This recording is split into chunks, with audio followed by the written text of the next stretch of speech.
Assalamualaikum warahmatullahi wabarakatuh. Masih bersama kami Sukamto Sastro di Bejo Channel dalam bingkai motivasi dan informasi di pagi hari. Hari ini matahari sudah bersinar cerah ceria, mengharapkan bahwa kehidupan ini akan berjalan lancar, tidak ada aral melintang. Mohon maaf, agak terbatuk-batuk. Baik, kalau misalnya kita mencermati kehidupan ini, kalau ditanya penting lahir atau penting batin, nah, penting lahir atau batin, kadang orang hanya melihat sisi dohir, lahir, casing, tetapi tidak bisa melihat batin. Karena keterbatasan insan, keterbatasan manusia, maka seseorang memandang manusia lain hanya persoalan dohir atau lahir. Jadi kalau kita ingin mencermati persoalan batin itu sulit karena abstrak, ya, karena gaib.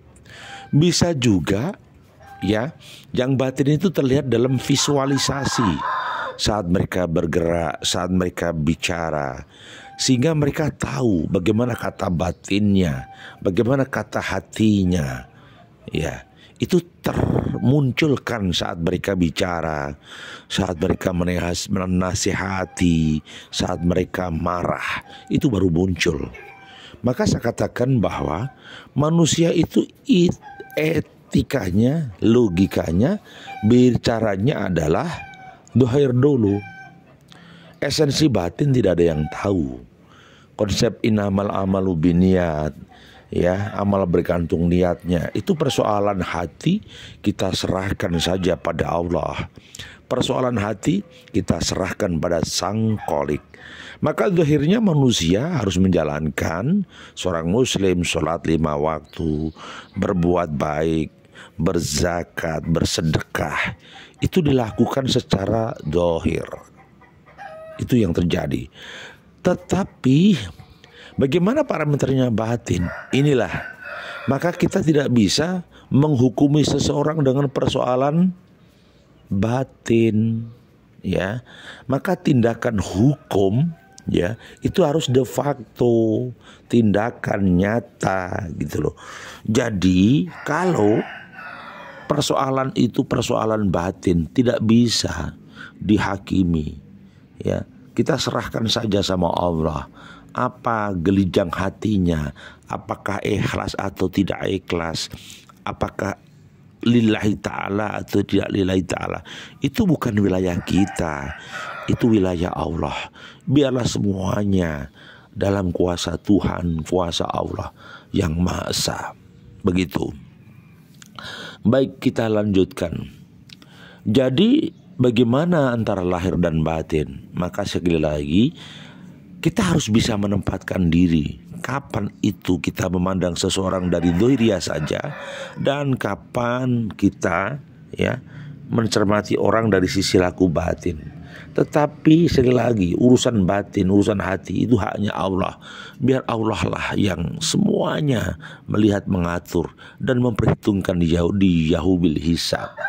Itu yang terpenting, bukan persoalan kita gitu. Baik, dilanjutkan lahir dan batin. Nah, ada pertanyaan, lebih penting mana sih lahir dan batin? Saya katakan kita ini kan makhluk yang sempurna.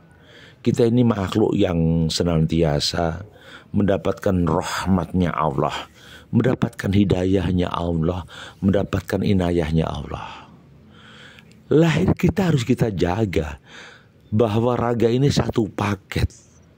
Kalau kita bicara lahir, tak, ya, itu berarti nanti bicaranya kayak robot, kayak boneka. Tapi kalau kita bicara batin, tak, berarti kita makhluk gaib. Maka kesempurnaan itu terjadi karena satunya dan satunya saling menguatkan. Seperti keping uang, sisi kanan dan kirinya itu sama-sama melengkapi. Jadi manusia ini lahir dan batin ya harus disempurnakan di dunia. Ya, termasuk kenapa kita harus wudhu, kenapa harus mandi. Ini bicara lahir. Nah, sedangkan bicara batin, kita menata-tata hati, menata-tata jiwa, melakukan zikrullah, itu tata batin.